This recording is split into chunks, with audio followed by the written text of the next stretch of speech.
একটা ব্যাপার খেয়াল করেছেন, অনেকেই সারা জীবন টাকার জন্য স্ট্রাগল করে,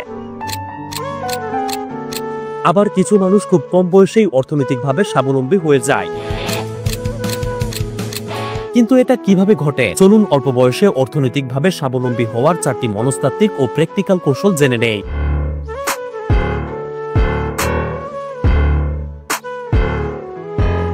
নাম্বার 1, আপনার ইনকাম সোর্স ডাইভার্সিফাই করুন, অর্থাৎ 2 থেকে 3টা ইনকাম সোর্স তৈরি করুন। শুধু একটা ইনকাম সোর্স থাকা মানে একটা পাখির একটাই ডানা, যা দিয়ে সে স্বাধীনভাবে উঠতে পারে না। স্মার্ট মানুষ সবসময় কমপক্ষে 2 থেকে 3টা ইনকাম সোর্স তৈরি করে। কিন্তু প্রশ্ন হলো কিভাবে করবেন? আপনার কাজের পাশাপাশি ফ্রিল্যান্সিং, ফেসবুক, ইউটিউবে কন্টেন্ট বানানো বা ছোট অনলাইন বিজনেস শুরু করুন। এগুলো আপনার এক্সট্রা ইনকাম বাড়িয়ে দিবে। নাম্বার 2, সেভিংস নয়, করুন স্মার্ট ইনভেস্টমেন্ট। অনেকেই শুধু টাকা জমিয়ে রাখা বা সেভিংস করতে চায়, কিন্তু কোনো ধনী ব্যক্তি তার জীবনের শুরুতে টাকা জমিয়ে রাখেননি। টাকাকে টাকার কাজ করতে শিখান। টাকা ইনকামের জন্য টাকাকেই আপনার হাতিয়ার বানান। বুঝে শুনে স্মার্ট ভাবে আপনার টাকাকে উপযুক্ত জায়গায় ইনভেস্ট করুন। দেখবেন মাসে মাসে ঘরে বসেই আরো টাকা ইনকাম হয়ে যাচ্ছে।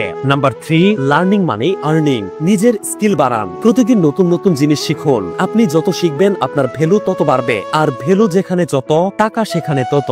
নাম্বার 4, সহজ সরল জীবনযাপন করুন। শুধুমাত্র শো অফ করার জন্য যারা অতিরিক্ত টাকা খরচ করে তারা কখনোই আর্থিকভাবে স্বাবলম্বী হতে পারে না। তাই অন্যকে দেখানো, শো অফ করা, এগুলো না করে টাকাকে কাজে লাগান, গোপনে কাজ করে যান। এই 4টি কৌশল ফলো করলে অল্প বয়সেই হয়ে উঠবেন আর্থিকভাবে স্বাবলম্বী। আপনি কি এই কৌশলগুলোর মধ্যে আপনার জীবনে অলরেডি কোনো কৌশল ফলো করেছেন? কমেন্ট করে জানাতে পারেন। আজকের এই ভিডিও লাইক এম হচ্ছে 10,000, তাই ভিডিওটি উপকৃত মনে হলে একটি লাইক দিয়ে পেজটি ফলো করে রাখতে পারেন। আপনাকে অসংখ্য ধন্যবাদ।